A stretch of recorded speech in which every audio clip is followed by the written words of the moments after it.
パンチの打ち方を知ってんのか？昼のことは別の話だ。ブリング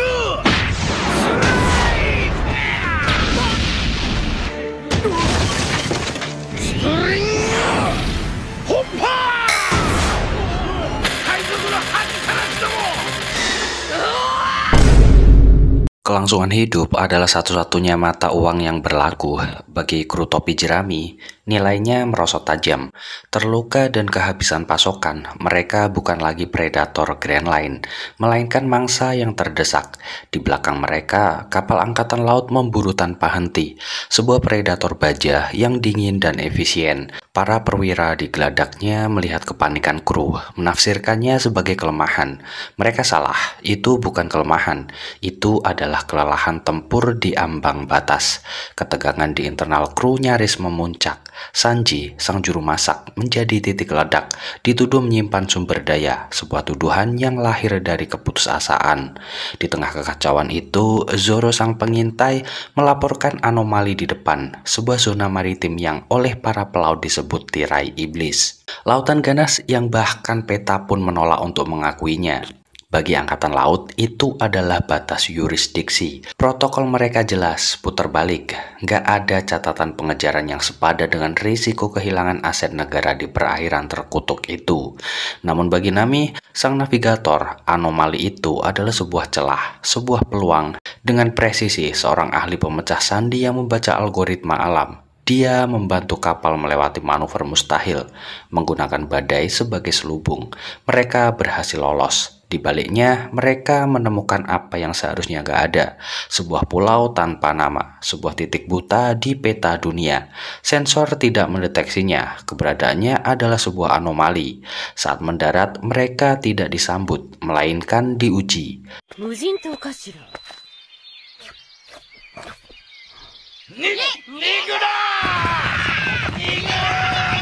Serangan puluhan kambing liar yang bergerak dengan koordinasi taktis bukanlah perilaku hewan biasa. Chopper, sang dokter, mencoba membuka komunikasi, namun hanya mendapatkan satu data. Mereka bergerak atas perintah dari seorang hantu.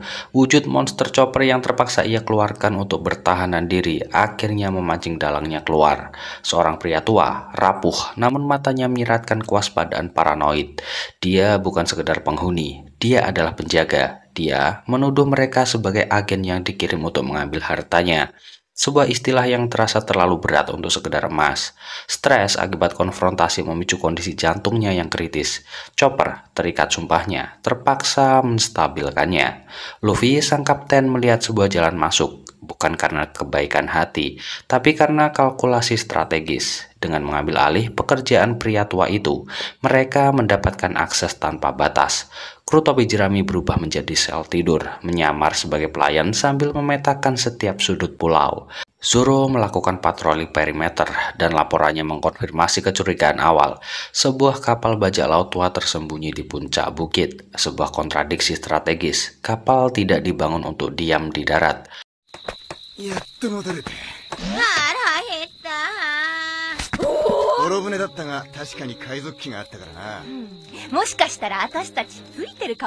Robin, sang arkeolog, menganalisis, ini bukan kendaraan, ini monumen, atau mungkin sebuah brankas. Sementara itu di markas Angkatan Laut, Kapten Moore menerima laporan kegagalan anak buahnya dengan dingin. Namun di balik layar, percakapan berubah. Seorang sersan meyakinkan bahwa target tidak akan selamat di zona karantina itu. Dia memerintahkan bawahannya untuk menghapus catatan log tentang keberadaan pulau tersebut dari semua data. Kebenaran terungkap, Angkatan Laut tidak gagal mengejar. Mereka berhasil menggiring kru topi jerami ke dalam sangkar. Di pulau, misi mereka menemui batas waktu. Diagnosis Chopper bagai vonis mati. Pria tua itu, penjaga rahasia ini, hanya punya waktu 3 hari.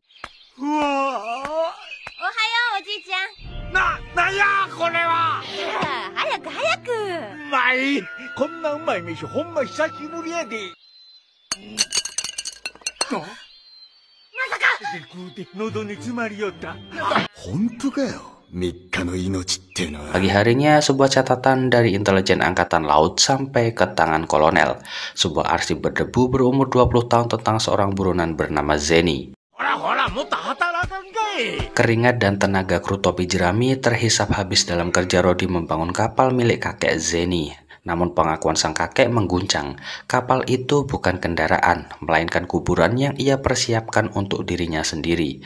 Kalimat sederhana itu jatuh seperti petir, membuat seisi geladak membeku.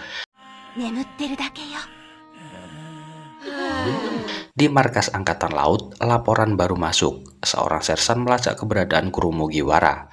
Kolonel haus prestasi ingin segera menyerang. Namun sersannya menahan, mengingatkan lawan mereka bukan sekedar bajak laut, melainkan pemakan buah iblis. Anomali berbahaya yang tak bisa dipandang remeh.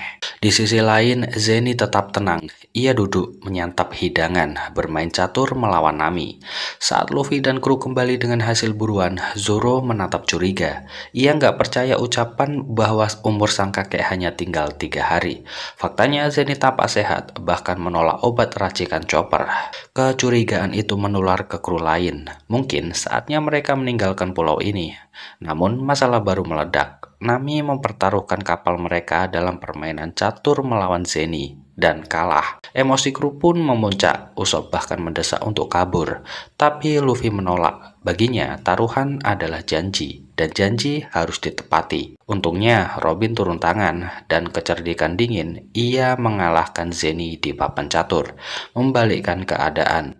Terhibur oleh mereka, kakek itu memutuskan menggelar pesta besar. Di malam perayaan, alkohol menjadi kunci. Nami menekan Zeni agar mengungkap harta karunnya. Perlahan, rahasia lama terbuka.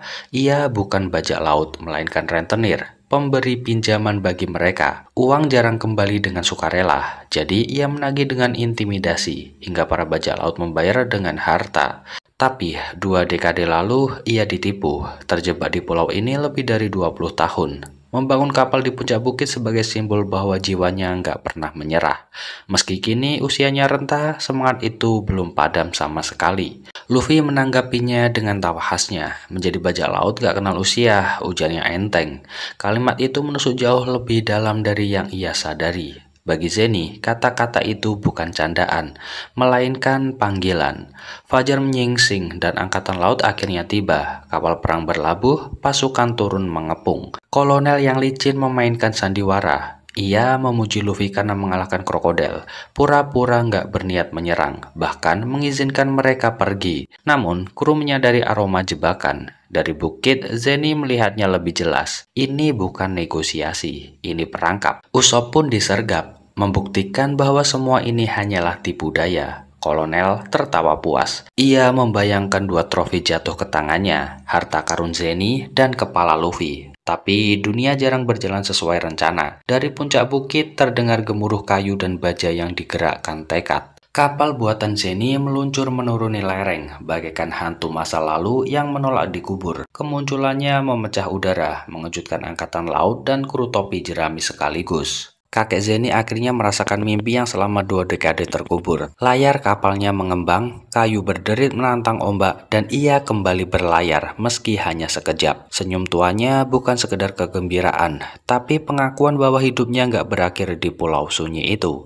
Namun kebahagiaan itu singkat, karena angkatan laut udah mengunci bidikannya. Mereka bukan hanya mengincar kapal, tapi harta yang diyakini tersembunyi di balik perjalanan sang kakek. Kru topi jerami melihat peluang di tengah kekacauan. Going Merry berhasil mereka rebut kembali, tapi ketegangan memuncak ketika salah satu anak buah Kolonel Minchi membuat kesalahan. Sang kolonel meledak marah, melontarkan ancaman sambil menembaki anak buahnya sendiri. Ironi pahit terungkap bahwa loyalitas bisa dibeli, asal ada cukup uang untuk menutup mulut bawahan. Zeni hanya tersenyum getir, menghitung harga pengkhianatan itu seakan sedang menuliskan catatan hutang. Luffy dengan insting gilanya justru memilih menabrakkan kapal Zeni langsung ke kapal perang angkatan laut. Tindakan sembrono itu memicu amarah musuh, hampir aja membuat Zeni jadi target.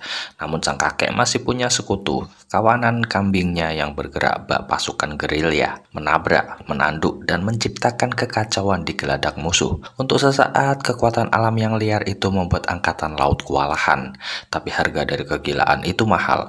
Luffy tenggelam ke dasar laut, memaksa Zoro menyelam dengan pedang di pinggang untuk menyelamatkan kaptennya. Sementara itu, kondisi Zeni memburuk. Serangan jantung yang lama tertahan akhirnya merobek semangatnya. Kolonel Minci mencium kelemahan, langsung menekan. Ia mengangkat senjata, menuntut lokasi harta karun. Zeni, meski tubuhnya rapuh, menolak. Mulutnya tetap terkunci. Ia nggak menyerahkan harga dirinya pada ancaman. Titik balik datang. Robin dengan kecerdikannya memutus kendali kolonel. Sementara kru lain menyerbu masuk. Chopper berlari menstabilkan kondisi Zeni. Tangan kecilnya gemetar tapi tekadnya tak tergoyahkan. Zoro menyeret Luffy ke udara. Paru-parunya terbatuk tapi masih memancarkan tawa khas. Dan Nami dengan kilatan dingin di matanya berhasil menjebak Kolonel Minci hingga terikat tanpa daya. Di tengah kekacauan itu, Zeni akhirnya berbicara. Dengan suara serak, ia mengaku bahwa harta karunnya telah lama lenyap. Uang dan emas habis ditelan waktu, ditipu teman, bahkan sisa-sisanya dimakan oleh kambing-kambing yang kini setia di sisinya. Inilah hartaku, katanya pelan, menepuk kepala salah satu kambing. Mereka yang menemaniku ketika dunia meninggalkanku. Kebenaran itu menampar semua pihak. Angkatan Laut kehilangan alasan. Minci kehilangan ambisinya. Ia mencoba kabur, hanya untuk dihalangi Zoro. Lalu dilempar Luffy ke kapal Kapten Moore yang masih menunggu di luar.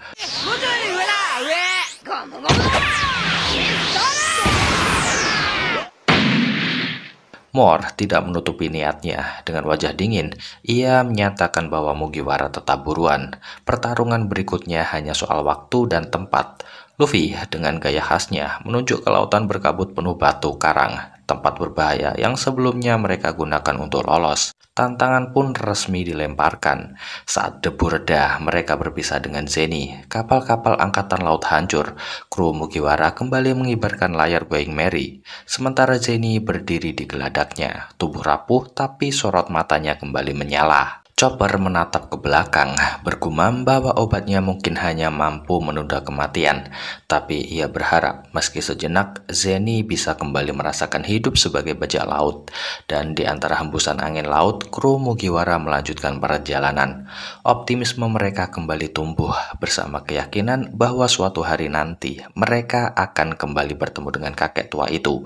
Bukan sebagai penghuni pulau terasing, tapi sebagai sesama bajak laut yang menatap laut bebas dengan senyum yang sama. Luffy dan kru Mugiwara masih terus dihujani peluru meriam. Seakan lautan menjadi saksi bisu perburuan tanpa henti dari angkatan laut. Namun di tengah hiruk-pikuk itu, Mayor Pasqua justru duduk tenang. Jemarinya sibuk melipat kertas menjadi origami. Seolah perang hanyalah angin lalu. Hingga seorang anak buahnya berlari tergesa, membawa kabar bahwa buruan mereka kali ini adalah kelompok topi jerami. Wajah Pasqua pun berubah. Ia naik ke dek dan memastikan dengan mata kepalanya sendiri. Begitu yakin, ia melancarkan serangan Finger Bomb yang melesat bagai kilat. Sayangnya, bukan kapal Luffy yang karam, melainkan salah satu kapal angkatan lautnya sendiri. Kekeliruan itu pun membuka celah, membuat kapal Going Merry melenggang bebas menembus gelombang. Gak lama, hamparan sebuah pulau tampak di kejauhan. Luffy yang sebelumnya lunglai karena perut kosong, tiba-tiba kembali bersemangat. Bagaikan api kecil yang tersulut angin. Namun kegembiraan itu seketika terhenti ketika para penjaga memalak pajak masuk. Nami berusaha menanyakan alasannya, tapi jawabannya diharapkan tak kunjung datang. Luffy yang udah tak kuasa menahan lapar akhirnya menyeruduk penjaga itu hingga roboh, dan rombongan Mugiwara pun masuk ke pulau menapaki jalan masing-masing. Usopp dan Robin yang ingin ikut berkeliling justru dipertemukan dengan sosok yang mengaku profesor bernama Henzo. Dengan sikap liciknya, ia memanfaatkan kesempatan untuk meminta traktiran. Di sela obrolan, Robin mengeluarkan buku kuno yang ditemukannya di Alabasta. Di dalamnya tertulis legenda tentang pelangi kabut. Disebut-sebut sebagai taman para dewa dan gerbang menuju kota emas. Namun, pemilik kedai memperingatkan mereka, Henzo bukanlah profesor terhormat, melainkan peneliti gadungan yang semua biaya hidupnya ditopang oleh wali kota Weton, sang pemungut pajak rakyat. Peringatan itu belum sempat mereka cerna ketika tiba-tiba suara tabuhan musik bergema, berbagai genderang yang menandai kedatangan malapetaka. Itu pertanda bahwa pasukan penarik pajak telah datang. Semua orang di kedai buru-buru menyantap makanan mereka sebelum dikenai pungutan. Dari rombongan itu muncullah Flip, putra Weton yang dengan angkuh menagih pajak besar pada Luffy. Di sisi lain, Nami dan Sanji yang tengah asik berbelanja disergap sosok aneh berlapis listrik. Di balik kostum itu ternyata tersembunyi Lake, cucu weton yang menganggap kru Mugiwara sebagai buruan tak patuh. Sanji pun maju, motivasinya menyala demi melindungi Nami dan barang belanjaannya.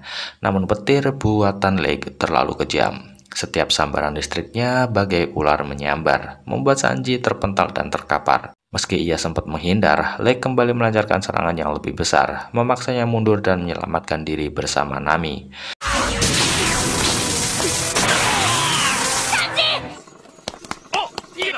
港にガレオン船がやってきた。面白そうだ。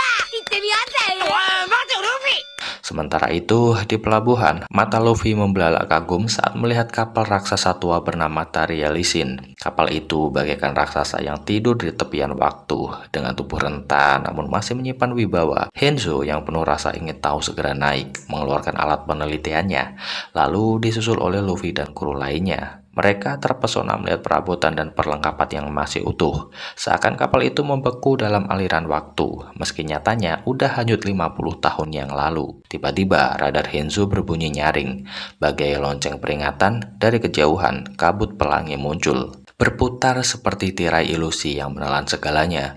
Henzo dan Mugiwara tanpa ragu menuju ke sana. 50年前 Namun di sisi lain, Nami dan Sanji terkejut mendapati Going Merry lenyap begitu saja, seperti ditelan bumi.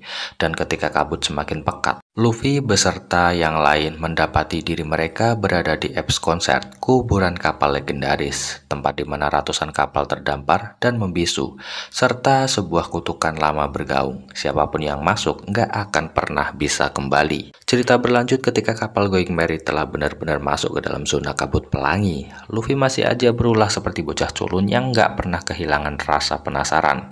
Sementara itu, Robin menatap halaman buku tua yang ia bawa, berusaha mencocokkan setiap kata dengan pemandangan aneh di hadapannya. Ia mencoba mengkonfirmasi pada Henzo, namun pria itu hanya terdiam, lalu mengaku bahwa ia memang pernah sekilas melihat tempat ini. Tempat yang sama pula yang membuatnya rela dicap pengkhianat, karena bergabung dengan pemerintah demi satu tujuan, mencari teman-temannya yang dulu tertinggal di balik kabut. Di sisi lain, Luffy dan Usopp yang sibuk berkeliling mendadak menemukan tumpukan harta karun berkilau. Mata mereka berbinar, seolah cahaya emas itu menyalakan api keserakahan. Namun kebahagiaan itu seketika runtuh ketika suara-suara gaib menggema, memerintahkan agar harta dikembalikan dan mereka segera pergi. Suara itu makin jelas, diiringi kemunculan sosok hantu dan hujan anak panah yang melesat nyaris mencabut nyawa. Alih-alih gentar, Luffy malah menantang, menghajar hantu-hantu kain itu seolah sedang bermain-main. Robin dengan ketajaman penglihatannya segera menyadari arah panah tersebut dan jurusnya pun menyelamatkan Luffy dari kebodohan sendiri. Dari balik bayangan muncullah seorang bocah, dan begitu satu tertangkap segera muncul yang lain yang berusaha menolong temannya. Nyatanya mereka hanyalah anak-anak kecil. Luffy pun dengan mudah melumpuhkan mereka. Namun tiba-tiba seorang anak kembali muncul membawa bom di tangannya. Mugiwara bersiap mencegahnya, tapi Henzo justru melangkah maju. Dengan tenang, ia menekan tombol bom itu, yang ternyata hanyalah tipuan lama buatannya sendiri. Henzo mengenali mereka. Ya, mereka adalah teman-teman lamanya, kru bajak laut Pumpkin. Sayangnya, anak-anak itu nggak mempercayai Henzo dan memilih kabur dengan bom asap. Ledakan asap itu membangunkan Zoro dari tidurnya. Kisah pun bergulir ke masa lalu. Terlihat Henzo kecil bersama kru Pumpkin, sekelompok bocah penuh tawa dan cita-cita menjadi bajak laut. Namun impian itu hancur seketika ketika segerombolan bajak laut menyerang dan membumi hanguskan kota mereka. Kekhawatiran akan nasib keluarga memaksa mereka berlari menuju kapal terdekat. Di saat genting itulah, pemimpin bajak laut yang kejam bernama Weton mengetahui niat mereka mencuri kapal.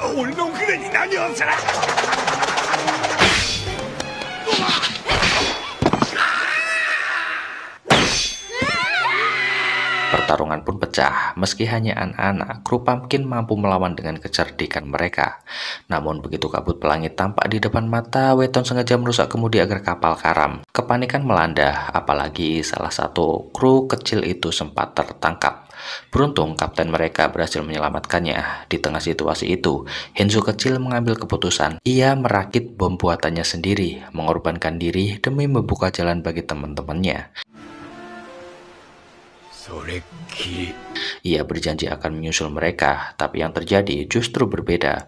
Teman-temannya yang masuk ke kabut, sementara ia tertinggal di dunia luar. Kenyataan pahit itulah yang kini ia sadari. Di dalam kabut, waktu berjalan berbeda. Apa yang di luar hanya sesaat, bisa menjadi puluhan tahun di dalam. Karena itulah Hanzo bersikeras mencari jalan keluar, sebelum mereka semua bernasib sama dengan kru Pumpkin, terjebak tanpa akhir. Sementara itu, di luar zona kabut, Sanji dan Nami masih terpaksa berhadapan dengan Lake. Bocah itu terus mengancam dengan kostum setrumnya, membuat keduanya kesulitan, hingga tiba-tiba sebuah koin 500 berry dilempar ke arah Lake, menghentikan langkahnya seketika.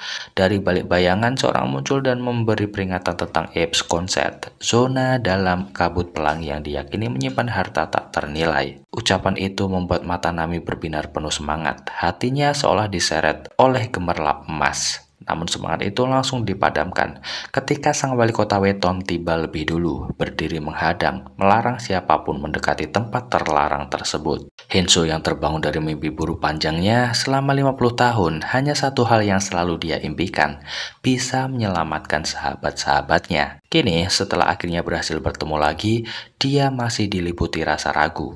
Apakah semua pengorbanannya selama ini akan berakhir sia-sia? Sementara itu, Luffy dengan santainya terus mengendalikan Going Merry. Dia percaya kalau kapalnya bergerak maju, tapi Usopp justru membantah, yakin kalau mereka hanya muter-muter di tempat yang sama. Robin juga sependapat dengan Usopp untuk membuktikan mereka menembakkan meriam ke depan. Hasilnya, bola meriam itu jatuh dari atas, seolah mereka terjebak dalam lingkaran. Luffy yang gak puas malah meluncurkan dirinya sendiri ke depan. Tapi sama aja, dia kembali muncul dari belakang kapal. Situasi ini bikin Robin mengusulkan agar mereka menemui pemimpin bajak laut Pumpkin, karena bagaimanapun juga, mereka yang paling ngerti wilayah ini. 聞いてみましょう。そこにいる人。アンフルール。あなたたちのボスのところまで。 Untungnya, kru Mugiwara berhasil menyandera salah satu anak Pumpkin untuk dijadikan navigator. Di markas Pumpkin, seorang tahanan bernama Ian mencoba merayu Longo dan Akibi agar melepaskannya. Dia berjanji bisa menunjukkan jalan pulang ke kota Roluka. Longo dan Akibi hampir aja termakan rayuan itu kalau aja Hisoka nggak datang tepat waktu. Dia ngingetin mereka bahwa Ian adalah mantan anak buah Weton, bajak laut kejam yang telah menghancurkan kota mereka. Bahkan, dulu Ian sempat memperbudak mereka dan hampir menyerahkan mereka pada monster laut, sampai kapten mereka cerdik menipu monster itu. Belum sempat suasana tenang, sirine bahaya tiba-tiba berbunyi. Dari ujung telepon siput, kapten mereka, Rapa Nui, memberi perintah agar semua bersiap tempur karena ada kapal asing yang datang. Rapa Nui kaget ketika tahu markasnya bisa ketahuan, tapi yang bikin dia lebih murka adalah melihat Pukau disandera. Tanpa pikir panjang, dia langsung menyerang kru Mugiwara. Balik ke dunia luar, Weton terlihat girang bukan main. Kapalnya berhasil kembali, tanda kalau portal menuju Apes Concert telah terbuka. Itu artinya dia bisa masuk dan meraup semua harta karun di dalamnya. Sayangnya rencana itu juga udah didengar oleh kru Mugiwara. Mereka jelas berniat ikut masuk. Weton yang serakah langsung melarang, dan lebih parah lagi, dia memaksa mereka untuk kerja rodi di Rainbow Tower.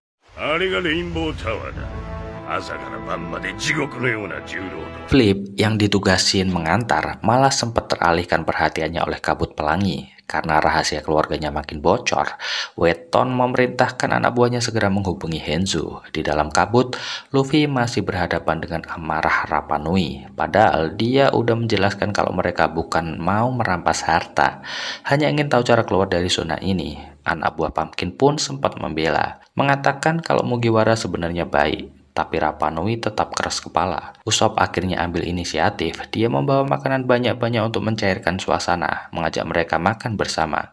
Tapi tetap aja Rapa Nui menolak percaya. Hanzo bahkan sampai bersujud, menyodorkan makanan sambil memohon agar mereka mau kerjasama demi keluar dengan selamat. Namun keras kepala Rapa Nui nggak luntur. Kesabaran Usopp pun mulai habis. Dengan emosi, dia menegaskan bahwa meskipun waktu mereka berbeda, persahabatan seharusnya tetap bisa dipercaya. Saat suasana makin tegang, telepon siput berbunyi. Luffy buru-buru mengangkat, tapi malah kena semprot dari Nami di seberang sana. Hanzo kemudian menyampaikan pada Flip kalau dia berhasil masuk kabut pelangi dan meminta bantuan agar segera diselamatkan menggunakan alat yang ia buat dari Dana Weton. Mendengar nama itu, Rapanui langsung murka. Dia makin yakin kalau Henzo udah berkhianat, bekerja sama dengan orang yang menghancurkan kota mereka. Di dunia luar, kesempatan ini digunakan Nami. Dia meminta peralatan dari Lake agar bisa menyusul Luffy masuk ke kabut. Mereka segera menuju dermaga, bersiap berlayar. Tapi sebelum sempat bergerak jauh, seekor monster laut raksasa tiba-tiba muncul di hadapan mereka, menghalangi jalan. Dan seorang tahanan dari kelompok Pumpkin kaget saat ngedengar suara ribut dari bocah-bocah yang ngaku udah dijemput untuk kembali ke Ruluka. Dengan gaya merayunya, Ian berhasil membodohi anak itu agar meloloskannya. Sementara di atas kapal, pemimpin bajak laut Pumpkin, Rapanui, ngamuk setelah tahu Henzo sekarang jadi bawahan Weton, bajak laut yang dulu membakar habis kota mereka. Henzo sendiri sempat pasrah, bahkan rela kalau Rapanui ingin memukulnya.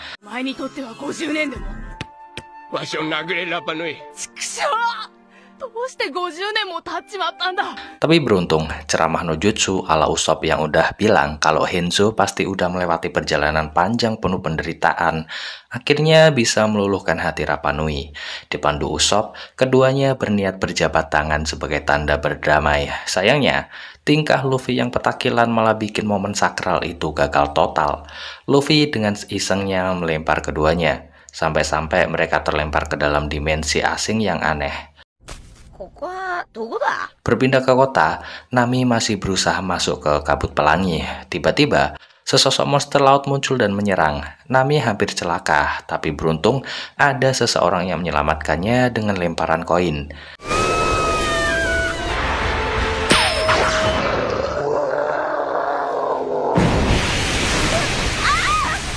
Setelah itu, dia melempar tali ke Chopper dan ikut masuk ke dalam kabut pelangi. Sementara itu, sang wali kota Weton akhirnya nunjukin sifat aslinya. Meski sebelumnya sempat pura-pura merestui Nami, kini dia berubah arogan, bahkan memakai kostum khusus dengan niat membakar Sanji dan Chopper. Balik ke dimensi asing, Luffy dan Rapanui hanya bisa berlari tanpa arah. Rapanui marah besar karena ulah Luffy, yang ngebuatnya gagal meminta maaf pada Henzo, dan mungkin gak bisa lagi kembali ke Ruluka. Rasa frustasi itu membuatnya teringat pada ayahnya, seorang marinir angkatan laut yang pergi sejak ia kecil dan gak pernah kembali.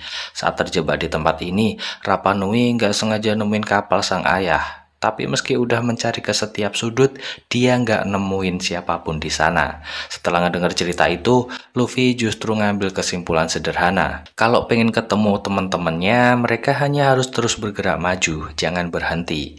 Sementara di Going Merry, kru Mugiwara dan kru Pumpkin bekerja sama untuk mencari keberadaan kapten mereka.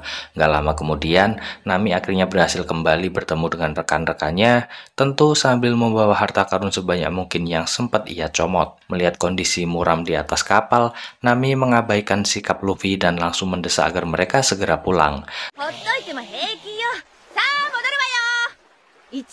Namun tiba-tiba, Ian muncul lagi. Kali ini dia membawa Sandra dan menuntut agar kapal beserta seluruh isinya diserahkan kepadanya.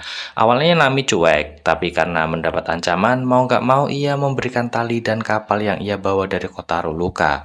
Robin dan Usopp yang berniat membantu pun gak berdaya menghadapi tipu muslihat Ian. Di kota Ruluka, Sanji dan Chopper juga terlihat kesulitan menghadapi Weton beserta anak buahnya.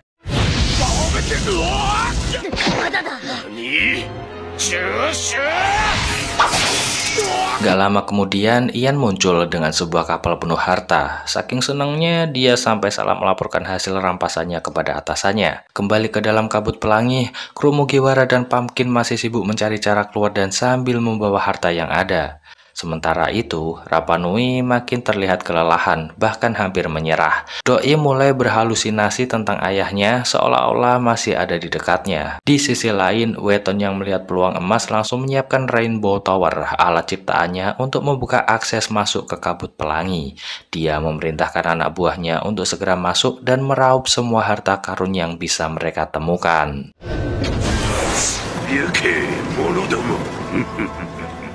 Anak buah Weton langsung bergerak bak semut lapar, mengangkut harta sebanyak yang bisa mereka raih. Tapi anggota Pumpkin bukan tipe yang mau dipangkas wilayahnya tanpa balas. Amarah mereka meledak. bukan untuk harta semata, tapi untuk harga diri yang diinjak-injak. Henzo yang pernah jadi bagian dari keluarga kecil itu siap turun tangan. Namun tepat saat ketegangan memuncak, muncul Lake, cucu wali kota berselimut kostum listrik. Ia menari di antara petir dan sengatan, mengajarkan pelajaran keras pada siapapun yang menantangnya. Zoro maju, pedangnya menunggu kesempatan. Ia yakin logam itu masih sanggup menebas arus listrik sekalipun. Di sisi lain, Sanji dan Chopper, kedua tubuh yang mulai rapuh karena lelah, menahan napas untuk nasib kawan-kawannya.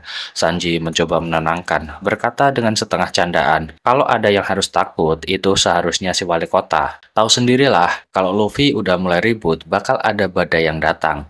Luffy, seperti biasa, spontan dan tanpa hitung. Ia meluncurkan jurus gomu-gomu, sekali sentak, tanpa sengaja mendorong Weton sampai ke pinggir Rainbow Tower. Weton yang angkuh marah, dia menagih pajak atas keberanian Luffy, sementara Ian, anak buah kecil yang ketahuan mengambil kapal, dilemparkan ke laut begitu aja. Dengan pongah Weton menjelaskan, jadi wali kota adalah pekerjaan impian, duduk menipu rakyat, menghimpun duit, nggak perlu susah payah melaut yang mudah dikejar angkatan laut. Kata-kata itu adalah racun buat Luffy. Luffy meledak, sekali lempar Weton terbang, dan penghinaan terhadap martabat bajak laut dibayar lunas dengan kemarahan.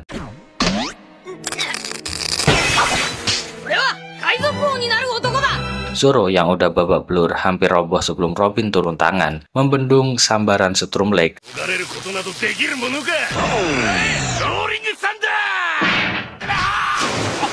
Luffy bicara lantang, bajak laut bukan sekedar perampok haus harta. Bagi dirinya, bajak laut adalah mereka yang terkuat di lautan, dan itulah cita-citanya, menjadi raja bajak laut. Weton merasa kalah muka, memilih kabur dengan cara paling licik, meledakkan Rainbow Tower. Ledakannya bukan sekedar debu dan api, melainkan gelombang yang merenggangkan batas-batas ruang. Henzo menghitung kemungkinan ruang dimensinya melebar. Kalau makin besar, mereka bisa terjebak selamanya. Weton tersenyum getir meski towernya porak. Harta yang tersisa kini ia klaim sebagai miliknya. Di kapal Going Merry, waktu jadi musuh. Mereka hanya punya 1 jam sebelum kabut menutup celah keluar. Robin sibuk mencari jawaban di buku-buku tua. Halaman demi halaman dibolak-balik, namun gak satu pun memberi jalan keluar. Rapa Nui menatap jauh. Seorang cahaya kecil menerobos kabut seperti matahari terbenam. Tanda harap yang samar. Nami memerintahkan, bentangkan layar. Semua mendayung full force.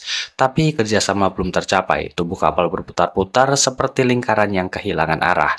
Rapa Nui yang putus asa melompat. Ia memilih menghancurkan salah satu kenangan terbesar, kapal almarhum ayahnya. Ledakan itu bukan tindakan bunuh diri, melainkan taruhan hidup dan mati. Kru Pumpkin dengan keberanian yang lahir dari kesetiaan ikut membantu. Di luar, Weton tertawa gembira. Baginya, malapetaka ini berarti harta kini miliknya. Tapi Chopper dan Sanji gak terima. Mereka mengejar Weton, gak rela meninggalkan teman yang masih terperangkap di dalam kabut. Ketegangan mencapai puncak ketika kabut pelangi mulai menipis. Rapa Nui benar-benar meledakkan kapal itu dan keajaiban terjadi. Going Merry tersedot ke celah retakan waktu, terselip, lalu memutahkan dirinya kembali ke kota Ruluka. Ledakan jadi kunci pembuka. Mereka lolos. Sorak-sorai pecah. Hanya Nami yang mendelik kesal. Harta karun yang ia impikan lenyap begitu saja. Tapi drama belum selesai. Angkatan laut muncul, siap merebut segala yang tertinggal. Weton, sombong, menyerang, namun yang menghadapinya bukan lawan biasa.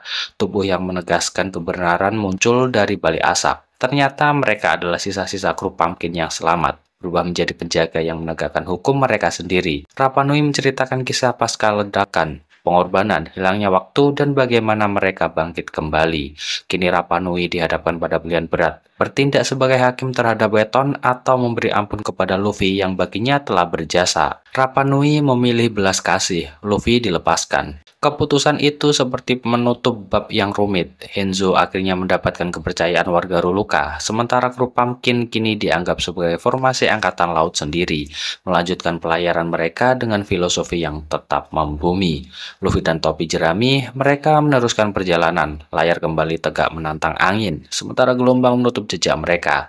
Di depan, lautan yang tak kenal ampun, petualangan yang gak berjanji aman. Baru aja suasana cair, tiba-tiba dari permukaan laut muncul monster raksasa yang langsung menyerang kapal. Ombaknya gede banget, bikin semua orang di atas kapal pada panik. Si bos monyet yang ternyata bernama Mashira langsung maju di depan. Dia nggak gentar sama sekali. Dengan kekuatannya, Mashira ngasih komando ke anak buahnya buat tetap fokus ngangkat kapal, sementara dia sendiri siap ngadepin monster laut itu. Di tengah kekacauan itu, Nami masih fokus sama tujuan awal, cari petunjuk tentang Pulau Langit. Dia ngingetin Luffy dan yang lain kalau mereka nggak boleh terlalu hanyut sama tingkah konyol. Soalnya kapal raksasa yang lagi diangkat bisa aja nyimpen rahasia penting soal Skypiea. Kemunculan monster itu bikin semua orang di kapal langsung shock. Kru Mugiwara dan kru Mashira yang tersisa sempat ngira kalau Luffy, Zoro, dan Sanji udah jadi korban keganasan makhluk tersebut. Usopp sama Chopper buru-buru nyalain Nami, soalnya dialah yang nyuruh mereka turun ke dasar laut. Belum reda panik, monster itu malah makin brutal. Dia nyeret dua kapal sekaligus, bikin suasana makin kacau. Robin dengan tenang nyaranin supaya selang udara yang nyangkut segera dipotong, biar nggak makin bahaya. Tapi masalah belum selesai. Tiba-tiba siang yang panas banget berubah jadi malam gelap gulita. Fenomena aneh Grand Line bikin semua orang merinding. Untungnya nggak lama kemudian, Luffy, Zoro, dan Sanji akhirnya berhasil balik ke Going Merry. Dengan wajah pucat, mereka cerita kalau di bawah sana ada monster kura-kura raksasa yang ngamuk. Di tengah kelegaan itu, bos monyet alias Mashira muncul lagi. Dia kesel karena ngerasa wilayahnya dijarah. Tapi sebelum sempat ribut lebih jauh, suasana langsung berubah mencekam pas beberapa sosok raksasa menjulang tinggi terlihat di kejauhan.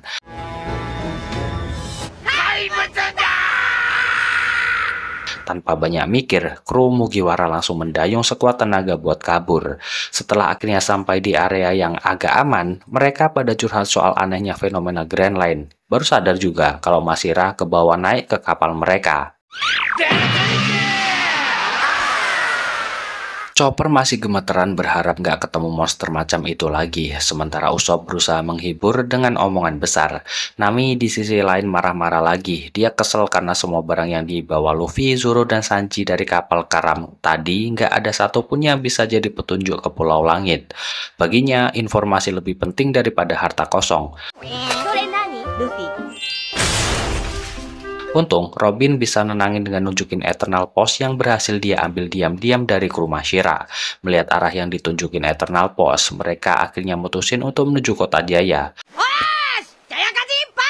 Usopp sempat ngingetin kalau mereka mampir ke kota itu bisa bikin Log Post pindah ke arah lain. Tapi Robin jelasin kalau Log Post butuh waktu buat ngisi magnet. Jadi mereka masih aman. Luffy pun dengan mantap memerintahkan kapal buat dikebut ke Jaya. Karena baginya Pulau Langit jelas jadi tujuan berikutnya. Sementara itu di tempat lain, Bagi dan anak buahnya lagi sibuk di gua, ngincer harta karun. Alih-alih dapat rezeki, mereka malah apes dan harus kerja serabutan gara-gara salah sasaran. Saat balik ke kapal, Moji ngingetin kalau kelompok Mugiwara sekarang udah terkenal di Grand Line. Tapi Bagi justru senyum licik. Itu bagian dari strateginya.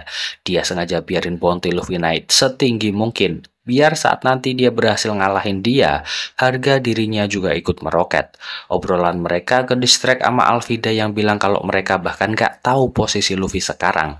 Tiba-tiba muncul seorang pemuda misterius yang langsung bikin semua kaget. Portgas the Ace. Dia dengan santai ngasih tahu di mana keberadaan Luffy. Anak buah Bagi jelas heboh, apalagi setelah tahu kalau dia adalah komandan divisi kedua Shirohige. Saat es ketiduran, Moji sempat ngusulin buat nyerang dia. Tapi Bagi langsung nolak mentah-mentah. Dia tahu, Shirohige itu bajak laut monster kelas kakap. Satu-satunya yang bisa disejajarin sama Goldie Roger. Kalau sampai ada yang berani nyentuh anak buahnya, maka balasannya bakal jadi mimpi buruk. Balik ke kru Mugiwara, keributan khas mereka masih aja terus. Zoro sempat ragu, nanya apa benar Pulau Langit itu nyata. Robin dengan tenang menjawab bahwa di Grand Line fenomena aneh justru adalah hal yang wajar. Dan kalau Log Post menuju ke atas, berarti memang ada sesuatu di atas sana. Adegan lalu pindah ke sebuah tempat perjudian. Seorang pria terlihat kalah dan dipaksa untuk menyerahkan semua yang dipunya. Tapi ketika pihak yang menang ingin merampas uangnya, pria itu tiba-tiba menahan. Menuduh lawannya udah curang. Dia bahkan meminta temannya menjadi saksi. Keributan pun nggak bisa dihindari.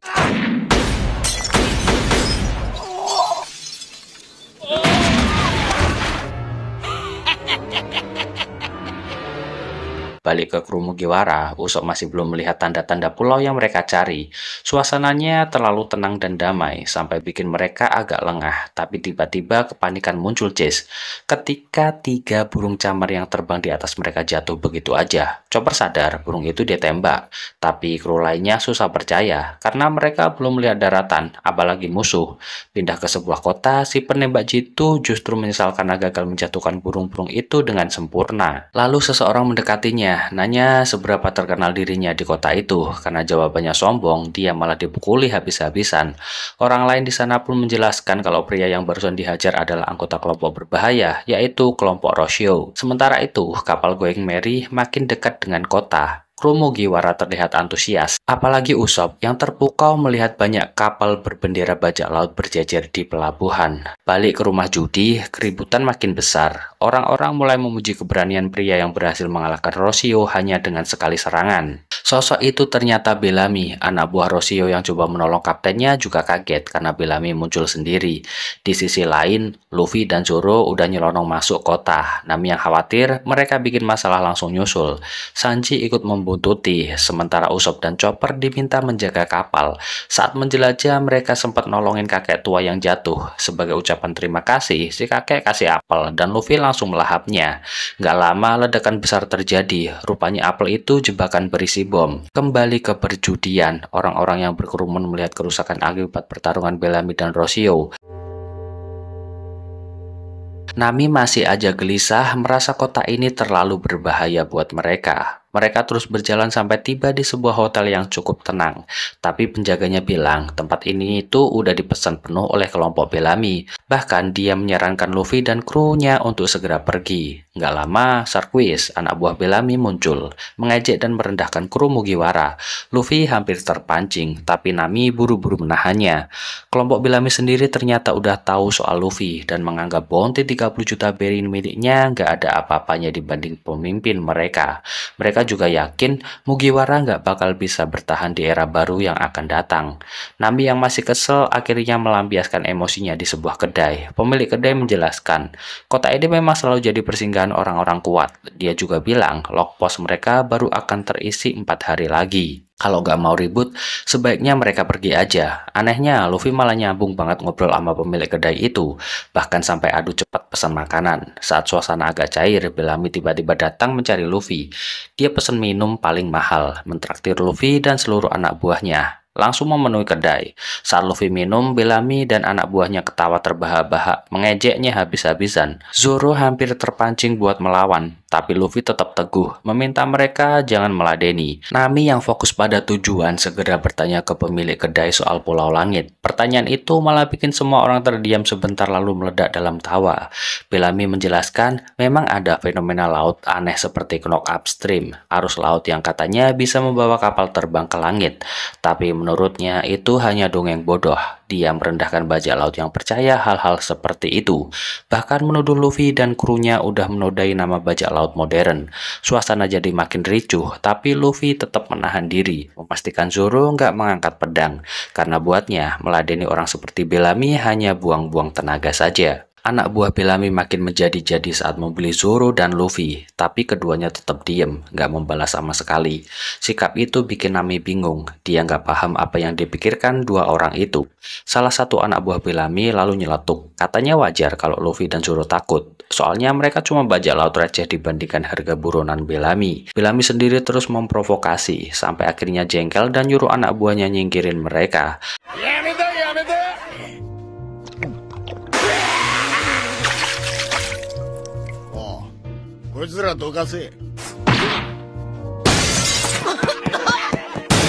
Nami pun gak luput jadi incaran, bahkan sempat ditawar untuk gabung ke kelompok Bellamy. Tapi jelas Nami menolak mentah-mentah, lalu buru-buru menyeret Zoro dan Luffy keluar dari sana. Baru beberapa langkah mereka dikejutkan oleh celutukan seseorang. Orang itu bilang kalau Pulau Langit memang ada. Dia juga menegaskan pertarungan barusan sebenarnya dimenangkan oleh Luffy dan Zoro. Lalu memuji keberanian Nami yang berani ngomong pedas di depan Bellamy. Menurutnya era baru yang Bellamy banggakan itu cuma sampah, karena selama masih ada manusia, impian gak akan pernah bisa berhenti. Meski ditertawakan kecewakan, dia nggak peduli, sebab untuk mencapai sesuatu yang tinggi, kadang memang harus melewati pertarungan yang terlihat sia-sia. Sebelum pergi, dia sempat mendoakan agar Luffy dan krunya bisa sampai ke Pulau Langit. Nami yakin orang itu tahu banyak soal Pulau Langit, tapi Luffy dan Zoro malah ngajak dia balik ke Going Merry. Di kapal, Usopp dan Chopper sibuk memperbaiki Merry, meskipun sambil ngedumel karena sadar mereka bukan tukang kapal beneran. Sanji ikut bantu, tapi sempat ngejek kalau kapal ini udah jelek, bikin Usopp langsung nggak terima. Nggak lama, terdengar nyanyian khas kapal bajak laut yang langsung bikin Usopp dan Chopper teringat sama pasukan Mashira. Nggak lama kemudian, Luffy, Zoro, dan Nami pulang dengan tubuh babak belur, bikin semua langsung penasaran. Untungnya, Chopper cepat memberi perawatan. Meski begitu, Nami masih kesel. Dia ngerasa dipermalukan habis-habisan hanya karena menanyakan tentang Pulau Langit.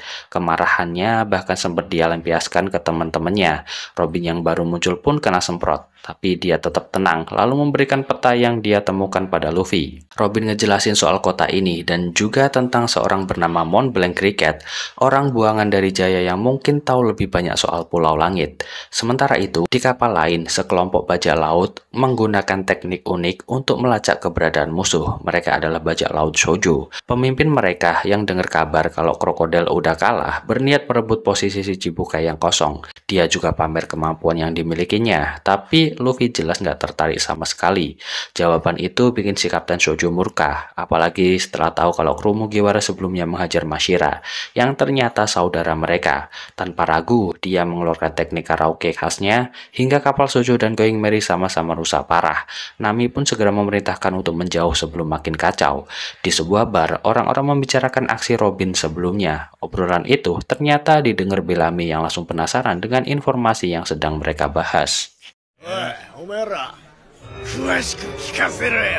Balik ke kru Mugiwara, akibat ulah Shoujo yang merusak kapal mereka, mau nggak mau kini mereka harus memperbaiki Going Merry bareng-bareng.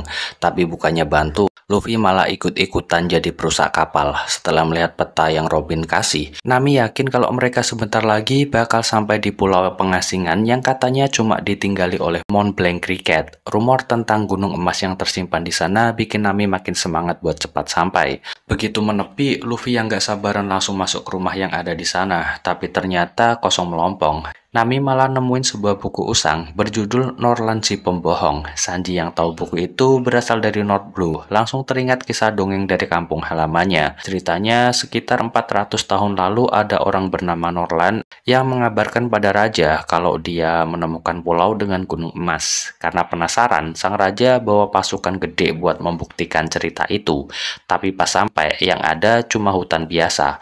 Norland pun dianggap pembohong dan dihukum mati. Bahkan sampai detik terakhir hidupnya, Norland masih ngotot kalau emas itu benar-benar ada. Sementara itu, di bar kota Jaya, Bellamy dan anak buahnya juga bahas kisah yang sama.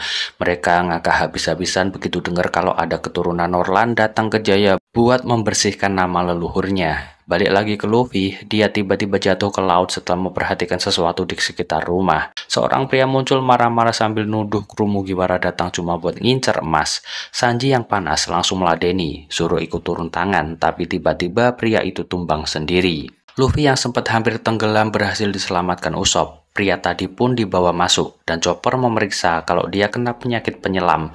Kondisi berbahaya akibat terlalu lama menyelam di laut. Nggak lama, dua orang muncul panik manggil paman.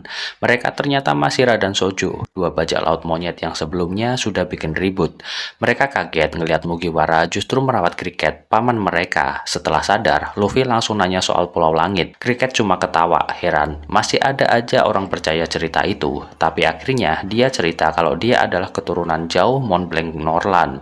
Meski awalnya benci sama leluhurnya yang dicap pembohong, Cricket yakin Norland sebenarnya jujur.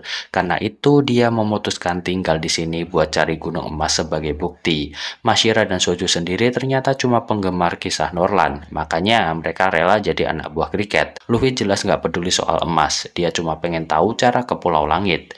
Beruntung Cricket masih simpan logbook peninggalan Norland. Nami segera membacanya dan makin yakin kalau Pulau Langit memang nyata. Melihat keseriusan kru Mugiwara, Cricket pun memutuskan membantu mereka. Mashira dan Shoujo juga ikut mendukung penuh perjalanan menuju langit. Paman itu lalu mengumpulkan kru Mugiwara. Dia bilang bakal kasih tahu cara menuju Pulau Langit. Soal percaya atau enggaknya itu terserah mereka. Menurutnya, di sekitar pulau ini ada fenomena aneh. Langit bisa tiba-tiba berubah jadi malam. Itu terjadi karena tumpukan awan pekat di atas sana. Tapi anehnya nggak pengaruh ke atmosfer dan nggak bikin hujan. Nami menganggap penjelasan itu mustahil, tapi paman tetap menunjukkan lokasinya. Luffy dan Usopp malah makin gak sabar ingin segera pergi ke sana. Tapi untuk sampai ke Pulau Langit, mereka harus mempertaruhkan nyawa. Caranya adalah dengan memanfaatkan fenomena knock upstream, sebuah semburan air laut raksasa yang menembus ke atas. Fenomena ini sebenarnya bencana alam, terbentuk dari gua besar di dasar laut vulkanik, di mana suhu panas bercampur dengan air laut dingin, lalu meledak. Ledakan itulah yang menimbulkan semburan raksasa sampai ke permukaan laut. Knock upstream biasanya berlangsung sekitar 1 menit. Kalau berhasil, mereka bisa sampai ke Pulau Langit. Tapi kalau gagal, tamatlah impian mereka semua. Usopp jelas nggak setuju. Dia berusaha merayu Luffy agar mengurungkan niat itu. Apalagi kapal mereka udah rusak parah. Bahkan kapal yang sehat pun bakal kesulitan menghadapi kekuatan knock upstream. Untuk itulah Cricket mengajak Mashira dan Shoujo membantu memperkuat Going Merry. Meski begitu, Nami dan Usopp masih ragu. Mereka bilang kalau waktu mereka cuma tinggal 1 hari lagi sebelum Lockpost berubah arah ke pulau lain. Artinya, kemungkinan besar rencana ini bisa gagal. Tapi Cricket meyakinkan mereka karena knock upstream akan muncul besok siang. Usopp makin curiga kenapa orang yang baru mereka kenal bisa dengan tulus mau membantu. Cricket ngejelasin kalau dia udah berkali-kali menyaksikan kemunculan knock upstream. Jadi dia tahu kapan dan di mana fenomena itu bakal muncul. Untuk menghangatkan suasana, dia pun menjamu kru Mugiwara makan malam di rumahnya. Meski khawatir, Nami dan Usopp akhirnya nggak bisa menolak keputusan kapten mereka. Suasana makan malam pun ramai dan penuh canda tawa berkat kru Mugiwara. Di tengah percakapan, Cricket sempat mengutip kata-kata terakhir Norland sebelum dieksekusi. Di mata kanan tengkorak, aku melihat emas. Kata-kata itulah yang bikin dia penasaran sampai sekarang. Sementara itu, Bellamy udah mulai bergerak mendekati pulau Cricket. Cricket lalu melanjutkan ceritanya. Dia bilang saat pertama kali tiba di Kota Jaya, dia disambut suara burung dan dentang lonceng emas raksasa. Hal itu membuatnya yakin kalau kota ini dulu pernah mengalami masa kejayaan besar. Setelah lama menelusuri, dia sadar kalau peradaban di sini dulunya sangat maju. Buktinya, dia pernah menemukan 3 buah ingot dan 1 patung burung emas. Ingot itu semacam alat ukur gramasi emas yang dipakai buat perdagangan. Lalu saat membahas tentang prasasti burung Southbird, Cricket baru teringat kalau kru Mugiwara butuh burung itu untuk bisa sampai ke knock upstream. Soalnya untuk menuju lokasi semburan, mereka harus berlayar ke arah selatan. Tapi di lautan, Lockpost jadi nggak berfungsi. Nah, Southbird inilah makhluk dengan insting arah yang akurat. Dan itu bakal jadi kunci menuju Pulau Langit. Akhirnya mereka membagi tugas. Kru Mugiwara akan masuk ke hutan buat mencari Southbird. Sementara Cricket bersama Mashira dan Shoujo memperkuat Going Merry.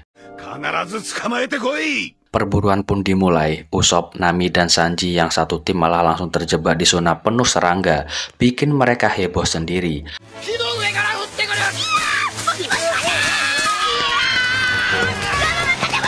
Robin harus satu tim dengan Zoro. Masalahnya, Zoro buta arah.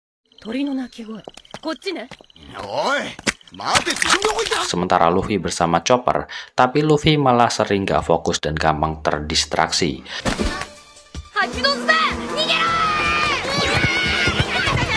Di sisi lain, Cricket yang tinggal di rumah tiba-tiba kedatangan tamu gak diundang. Bellamy udah sampai di sana dan tanpa basa-basi langsung menuntut emas darinya. Chopper dan Luffy terus-terusan digempur serangan bertubi-tubi sampai akhirnya Chopper sadar ternyata semua makhluk hutan itu dikendalikan oleh burung Southbird. Sama halnya dengan mereka, kru Mugiwara yang lain juga harus menghadapi serangan serangga dan hewan liar tanpa henti, bikin pencarian makin sulit. Balik ke rumah Cricket, dia lagi sibuk mempertahankan harta miliknya dari serangan Bellamy dan anak buahnya. Untungnya anak buah Bellamy bisa dikalahkan dengan cukup mudah. Tapi begitu harus berhadapan langsung dengan Bellamy, situasinya berubah. Cricket, Mashira, dan Shoujo dibuat nggak berdaya sama sekali.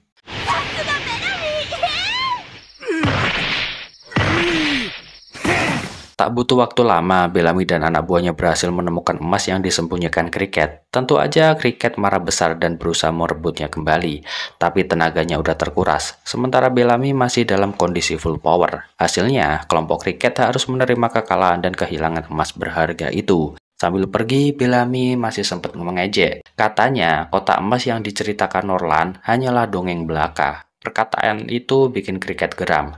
Meski tubuhnya babak belur, dia masih berusaha menahan Bellamy, sambil bilang kalau bajak laut macam dia nggak pantas bicara soal mimpi dan kebebasan. Balik ke kru Mugiwara, mereka akhirnya berkumpul setelah gagal dengan pencarian masing-masing. Saling cerita pengalaman, ternyata semua tim punya kesulitan yang sama, tapi tanpa diduga, Swordbird malah muncul dengan sendirinya. Robin pun dengan mudah menangkap burung itu, membuat pencarian berakhir sukses. Saat mereka kembali ke rumah Cricket, Luffy dan yang lain terkejut melihat Cricket, Mashira dan Sojo tergeletak tak berdaya. Luffy berniat menanyakan apa yang terjadi, tapi Cricket yang udah sadar hanya bisa meminta maaf karena belum sempat menyelesaikan perbaikan Going Merry. Meski begitu, dia masih senang melihat kru Mugiwara berhasil membawa Swordbird. Nami yang memeriksa ke dalam rumah sadar kalau emas Cricket udah hilang. Itu jelas bikin semua kesal, tapi Cricket menenangkan mereka. Dia bilang jangan khawatirkan soal emas, lebih baik fokus pada perbaikan kapal. Zoro yang jeli menemukan simbol Bellamy di badan Going Merry. Sontak aja Luffy langsung murka. Tanpa ragu dia berlari pergi mengejar Bellamy, sambil berjanji pada yang lain kalau dia akan kembali sebelum pagi. Di sebuah dermaga, seorang pemabuk menemukan selebaran buronan baru. Awalnya dia nggak percaya dengan angka yang tertera di sana, tapi setelah memastikan sekali lagi, dia langsung gemetar ketakutan. Harga terbaru bounty Luffy ternyata sangat tinggi.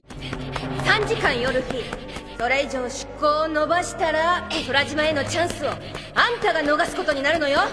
すまん、本当にすまん。 Sementara itu, Bellamy dan anak buahnya asik bersenang-senang di bar, bangga dengan aksi mereka merampas emas Cricket. Tiba-tiba pemabuk tadi datang tergopoh-gopoh membawa kabar buruk. Dia memperingatkan agar mereka segera kabur kalau ingin selamat. Lalu menunjukkan bounty terbaru Luffy dan Zoro yang jauh lebih tinggi daripada Bellamy. Anak buah Bellamy langsung pucat ketakutan mendengar itu. Tapi Bellamy masih bisa santai. Dia bilang mungkin aja ada bajak laut yang sengaja bikin poster buronan palsu untuk nakut-nakutin lawannya. Lagi pula mereka sendiri melihat tadi gimana Luffy dan Zoro cuma diam tanpa perlawanan.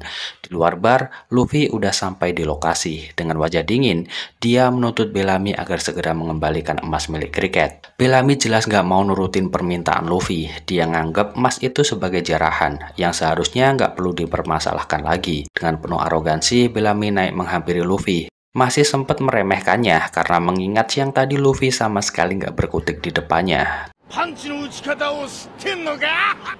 昼のことは別の話だ。 Tanpa basa-basi, Bellamy langsung melancarkan tekniknya untuk menyerang. Awalnya, Luffy hanya menghindar dari setiap serangan yang datang bertubi-tubi. Hal itu makin bikin kelompok Bellamy menertawakannya. Mereka yakin Luffy nggak lebih dari seorang pecundang yang cuma bisa kabur. Bahkan Bellamy sempat berhasil membuat Luffy terpental jatuh ke tanah. Namun saat Bellamy bersiap melancarkan jurus pamungkasnya, dia masih sempat menghina. Dia mengejek paman Cricket dan dua bos monyet, bahkan dengan sombong bilang kalau era bajak laut dengan segala impiannya adalah era sampah yang patut diakhiri. Perkataan itu langsung bikin darah Luffy mendidih. Sekejap kemudian, sebuah pukulan telak menghantam Bellamy hanya dengan sekali serang.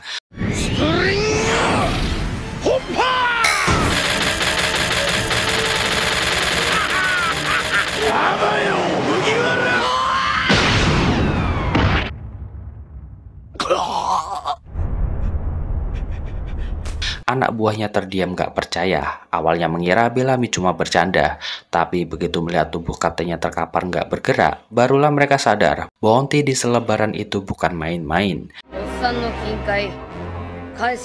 Sementara di rumah paman Cricket, Usopp masih takjub dengan kekuatan gila Luffy. Dia bersama kru lainnya terlihat bahu-membahu memperkuat Going Merry. Meski ketegangan kecil antar kru nggak bisa dihindari, balik ke Luffy, dia yang sempat dihadang anak buah Bellamy berhasil membuat mereka ketakutan tanpa perlu menyentuh sama sekali. Di sisi lain, Takanomi yang melihat selebaran buronan Luffy dan Zoro teringat masa lalunya. Ia tersenyum puas karena keduanya kini berhasil mengguncang stabilitas pemerintahan dunia.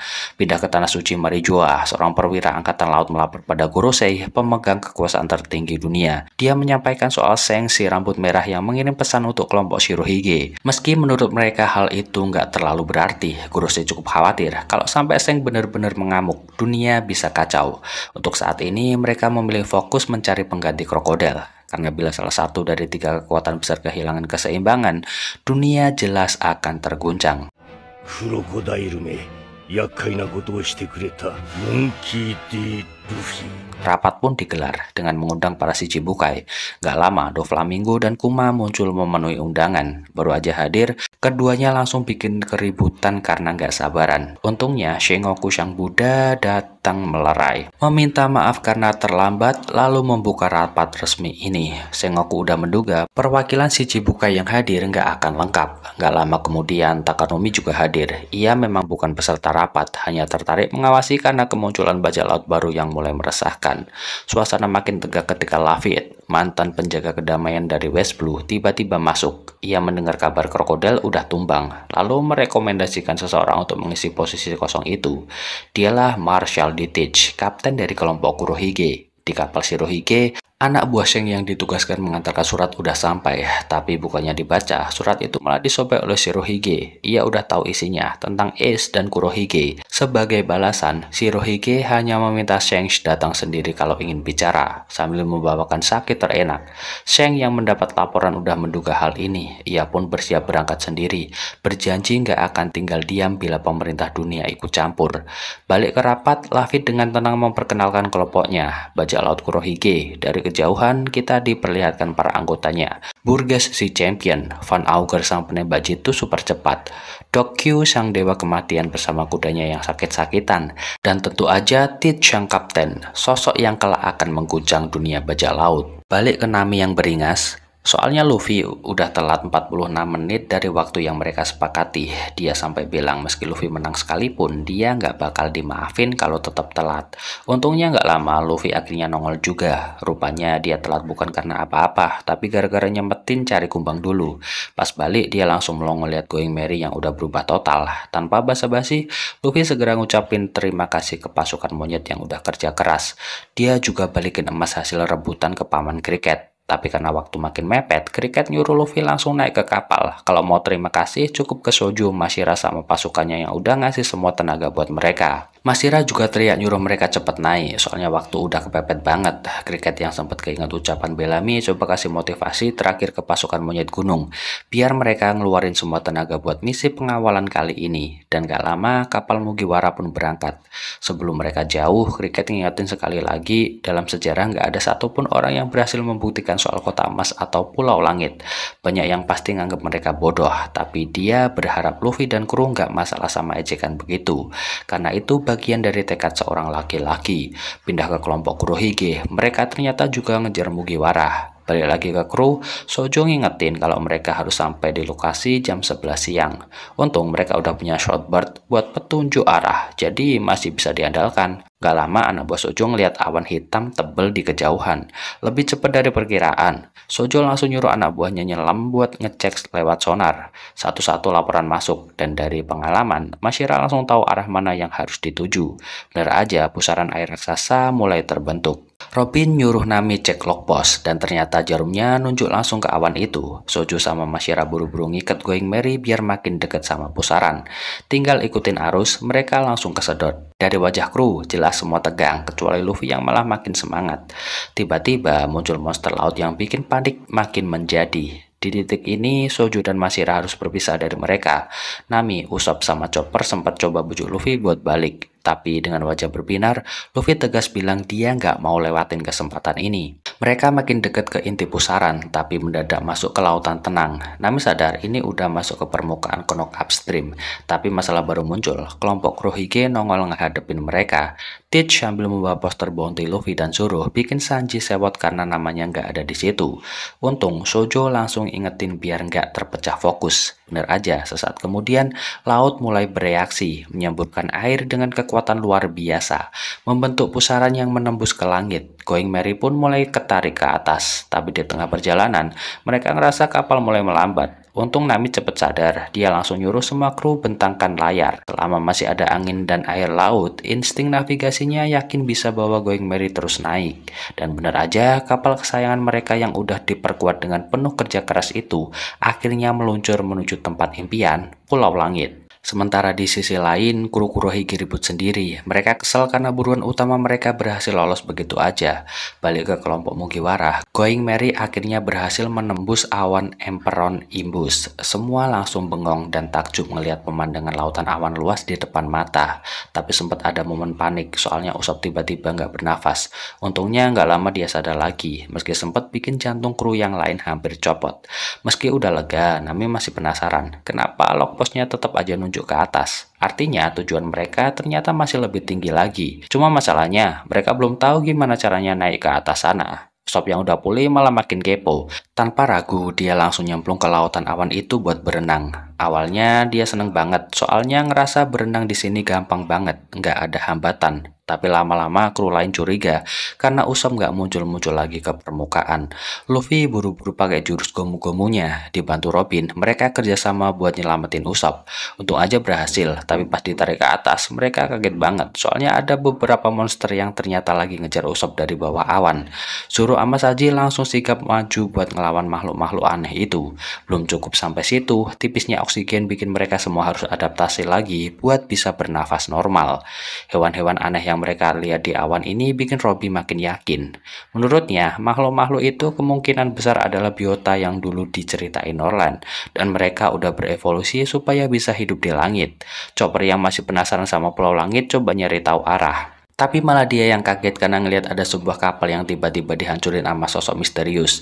Dan lebih parahnya lagi, sosok itu langsung ngarah ke Going Merry. Luffy, Zoro, sama Sanji sempat coba lawan, tapi anehnya mereka bertiga sama sekali nggak berkutik. Saat sosok itu siap menembak, tiba-tiba ada orang lain muncul dan langsung menyerangnya. Dia mendarat di kapal Luffy, lalu ngenalin diri sebagai Ksatria Langit. Nami yang kesal langsung semprot Luffy, Zoro, dan Sanji karena menurutnya mereka bertiga nggak kelihatan sehebat biasanya. Ksatria Langit itu lalu ngejelasin kalau ke tempat ini berada di ketinggian 7.000 meter di atas permukaan laut. Sedangkan lautan putih yang mereka lihat tadi masih berada di 10.000 meter. Orang-orang kayak Luffy DKK yang baru datang disebut sebagai penduduk permukaan. Dia juga bilang wajar kalau mereka ngerasa sesak karena oksigen di sini tipis banget. Bahkan ketika kru bilang udah agak mendingan, dia tetap ngingetin kalau tubuh manusia biasa sebenarnya nggak akan kuat lama di udara setinggi ini. Tapi sebelum lanjut lebih jauh, Ksatria itu ngaku kalau dia adalah prajurit sewaan lepas. Kalau Mugiwara mau pakai jasanya, harganya 5 juta ekstol. Tentu aja semua kru masih bingung soal mata uang ini. Dia lalu nanya jalur apa yang Mugiwara pakai buat sampai sini. Begitu Robin jawab mereka naik ke knock upstream, Ksatria itu kaget banget. Dia nggak nyangka masih ada manusia yang berani nekat taruhan nyawa buat sampai ke langit. Sebagai bentuk penghormatan, dia ngasih sebuah fluid ke mereka. Kalau ada masalah, tinggal ditiup aja. Sebelum pergi, dia ngenalin dirinya sebagai Gunvoll. Bersama partnernya seekor kuda bersayap bernama Pierre. Karena masih nggak tahu arah, Mugiwara mutusin buat menuju awan yang bentuknya mirip air terjun. Tapi sebelum sampai, Nami minta kapal berhenti. Soalnya dia curiga sama awan besar aneh itu. Luffy coba mukul pakai jurusnya, dan ternyata awan itu bisa mantulin serangan. Bukannya takut, Luffy malah makin penasaran dan seneng main di situ. Karena nggak bisa lewat, Nami minta mereka cari jalur lain di atas awan. Usopp lalu ngeliat sebuah gerbang, dan mereka langsung ngarahin Going Merry ke sana. Bener aja, itu beneran sebuah gerbang. Sesampainya di sana, mereka disambut penjaga yang langsung nanyain tujuan kru Mugiwara. Untuk bisa masuk, masing-masing orang dikenai biaya 1 miliar ekstol. Karena jelas nggak punya duit, mereka jujur bilang kalau cuma pengen pergi ke Pulau Langit. Tepat saat itu, seekor udang raksasa muncul tiba-tiba, lalu mengangkat Going Merry dan melesat naik ke atas. Di tengah perjalanan, penjaga tadi buru-buru melapor, katanya ada 7 manusia yang menyelinap masuk. Dia pun meminta supaya mereka dijatuhi hukuman langit.